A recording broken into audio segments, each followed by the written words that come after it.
In a period lost in the unrecorded shadow of time, long before the Christian era, Indian merchants, warriors, philosophers, and religious preachers began their voyage to far-off lands across the ocean.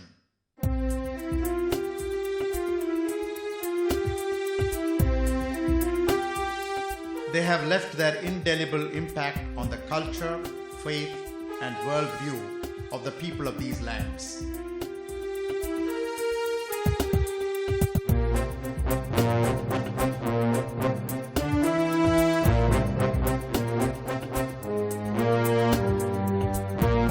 We take you on a voyage of rediscovery to witness these Indian imprints on the sands of time.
That smoke is from a crater of the Sikidang volcano behind me, right in the geographic center of the Java island.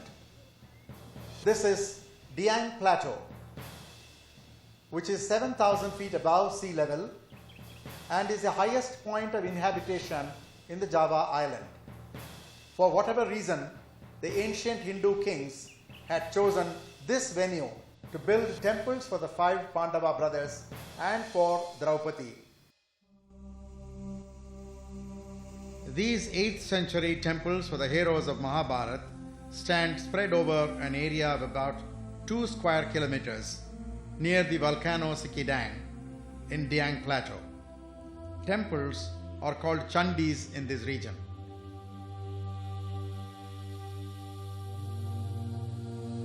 Each Chandi is named after a hero of Mahabharata, and the group is called Chandi Pandavas. There are the Arjuna Chandi and the Yudhishthira Chandi at the center. These are small temples with marginal ornamentation.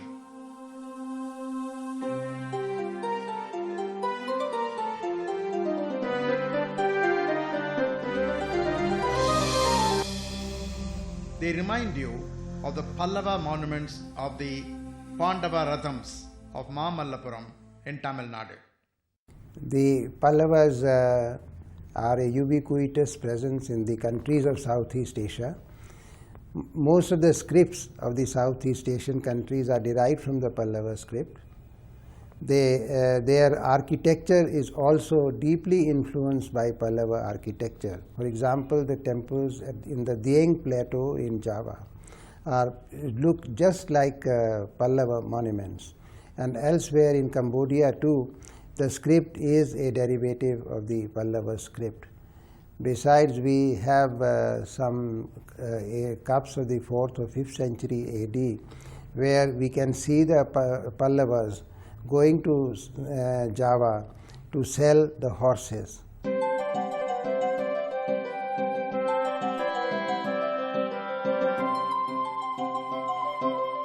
Some archaeologists are of the opinion that while the Arjuna and Yudhishthira Chandis were indeed influenced by the Pallava models, Chandi Bhima alone, built at a distance, has closer resemblance to the Kalinga style of architecture.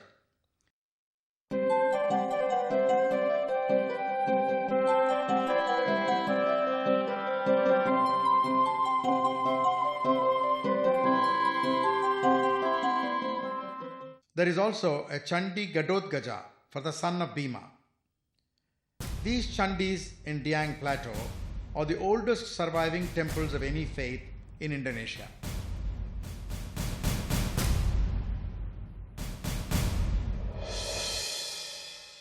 Dieng means deified ancestors or just any deity. This is a site which has been worshipped as holy from time immemorial, long before these Pandava Chandis were built. Apparently, there was a prosperous city on this plateau when these Chandis were built. The Dwaravati Chandi, as the temple for Draupadi is called, is located at a separate venue closer to the Kawasaki Dang volcano.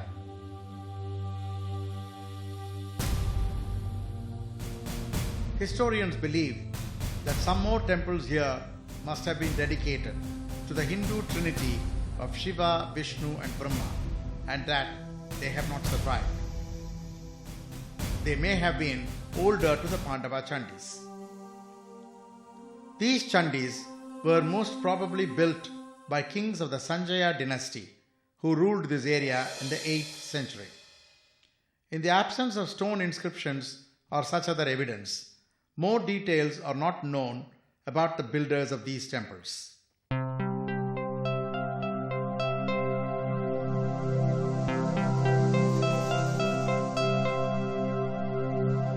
It is normal that certain changes to mythological narratives become part of local tradition.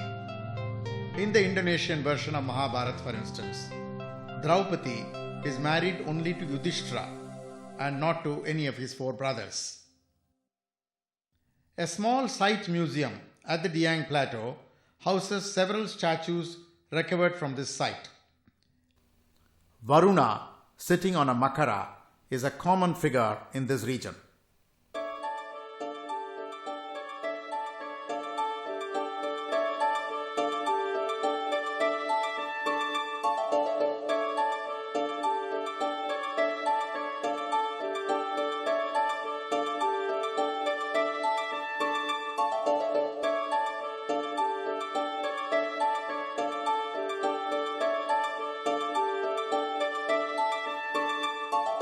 Among the sculptures with remarkable detail are a Shiva Trishira or three-faced Shiva and a serene Dakshinamurti in penance.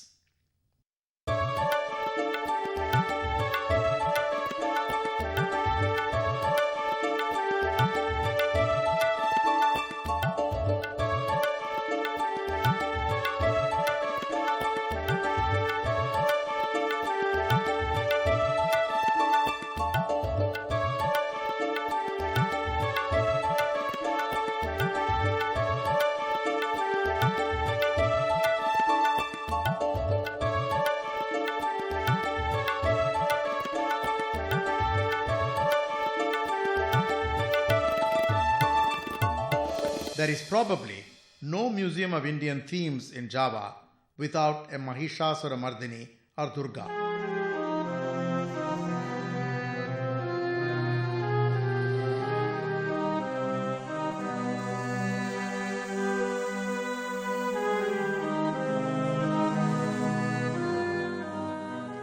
While several of these sculptures are at a small site museum in Dieng Plateau itself, the National Museum in Jakarta houses a few internationally renowned art objects from Dieng Plateau, such as this Shiva and Parvati.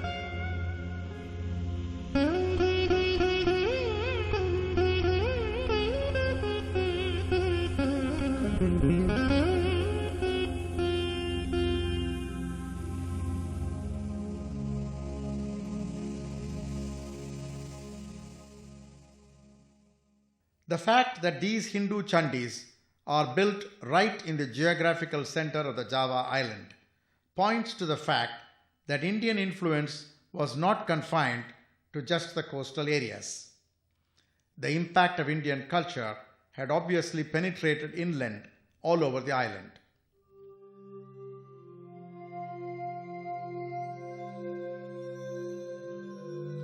Some historians in Indonesia call this as India's globalization in the early Christian era. I want to say that in 4th century there are globalization. Indian globalization, it means that Indian culture spread out in our country, Nusantara or Indonesia, especially in Java. Many elements of Indian culture exist here, and then don't forget ethic with ethic or Hindu ethic. Java and Sumatra were apparently familiar to ancient India. Valmiki, for instance, refers to them in the Kishkinta canto of Ramayana as Yavadvipa and Suvarnadvipa. In the period between the 11th and the 14th centuries of the Christian era, at least 25 literary works based on Ramayana and Mahabharata were written in Old Javanese, and they constitute the most important literature of Java.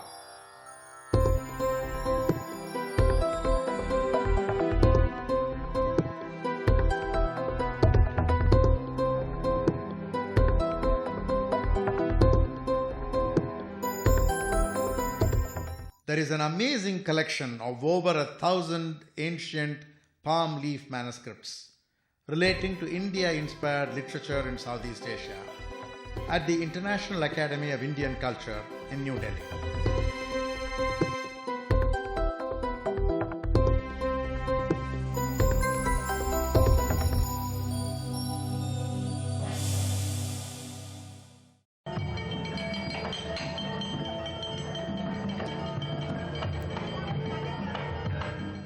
Wayang, as shadow plays are called in Indonesia, have stories from the Mahabharata and Ramayana as their eternal themes. The Sultan of Yogyakarta, who is also the ex officio governor of the province, promotes Wayang with a substantial state subsidy, taking pride in this traditional art form identified with the stories of Mahabharata and Ramayana.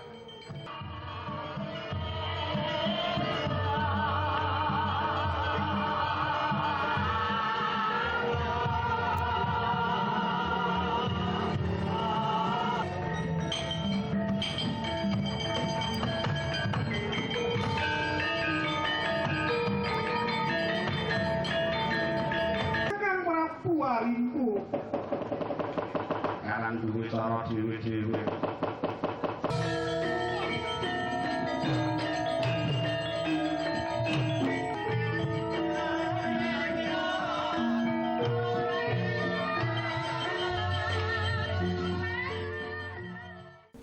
Ramayana and Mahabharata are taught in our university. For instance, in UI, University of Indonesia, UGM, University of Gajah Mada, University of 11 Maret, University of Udayana, and so on. Yeah. The Indian traders' distant voyages abroad in the early Christian era were favored by two circumstances of very different character. One was the construction of seaworthy junks that were capable of transporting 600 or more passengers, and the consequent development of Indian and Chinese navies. The second was the Indian travelers' commitment to spread their own faith, customs, and religious beliefs. Our civilizational interaction with the Indonesian islands began almost 3,000 years ago.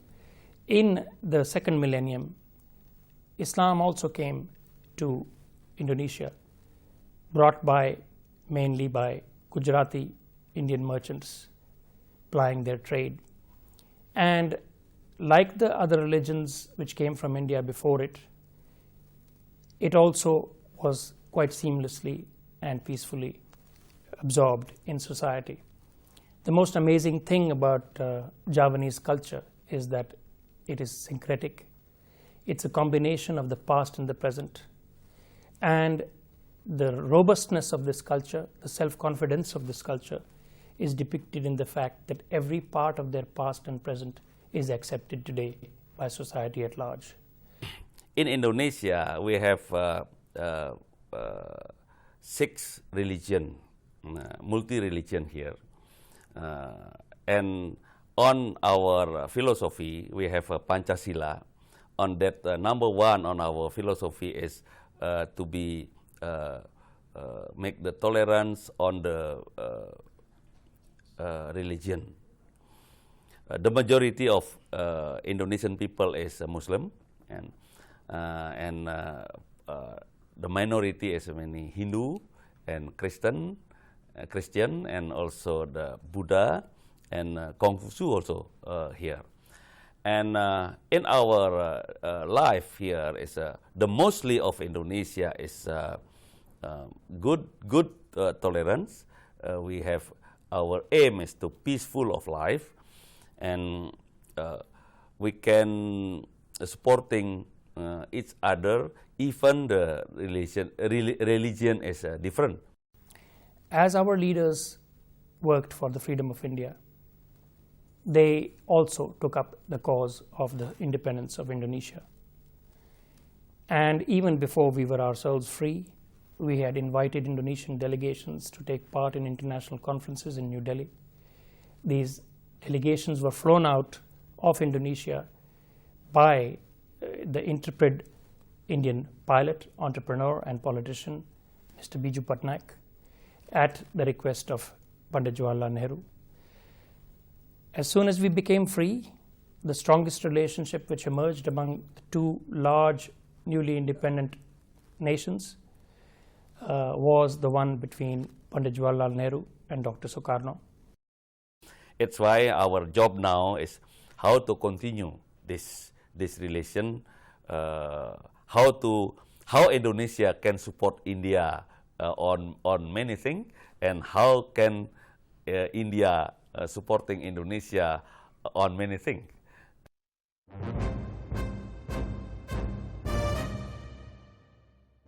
If you are on a short visit to Jakarta and you don't have the time to visit the Pandava Chandis of Dieng Plateau, Borobudur or Prambanan, nor listen to scholars about Mahabharata and Ramayana in the universities, nor see the Wayang shadow play in the evening, just spend 15 minutes in the most crowded traffic island of modern Jakarta, in the midst of skyscrapers and traffic jams.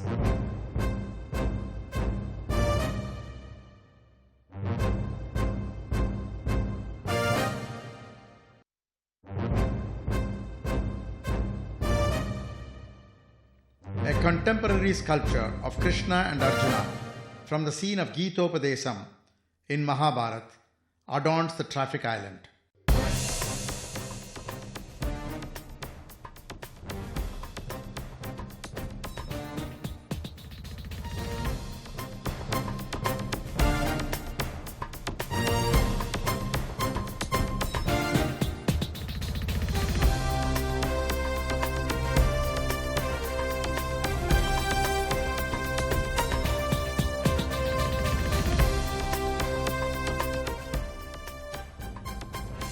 It is doubtful if we can find any modern contemporary sculpture of such spiritual beauty relating to a Hindu theme anywhere else in the world.